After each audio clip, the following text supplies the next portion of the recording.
Morning বন্ধুরা, সকাল সকাল আমাদের খাবার তৈরি হয়ে গেছে। সুবিধা অফিস বেরোবে, আজকে দেরি হয়ে গেছে। আজকে খাবার দেখো, আজকের মেনু দেখো। ছোট্ট একটা ব্লগ নিয়ে তোমাদের কাছে চলে এলাম। ব্লগটা আজকে রেসিপিটা দেখো, রেসিপিটা কী কী রান্না হয়েছে। আজকে আমাদের হয়েছে, খাওয়ার শেষে আমি ভিডিও বানাচ্ছি। সকাল সকাল ভাত হয়েছে, ডাল হয়েছে, বেগুন ভাজা, করলা ভাজা, বেসম বড়া, বেসম আলুর তরকারি, মাছের ঝাল, তার সাথে আছে জল।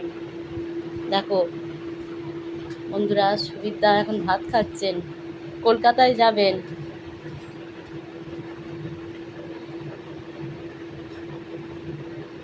লাইক কমেন্ট শেয়ার করতে ভুলবেন না, বেশি বেশি করে লাইক কমেন্ট শেয়ার করবেন। এই যে স্যার খেয়ে উঠছেন।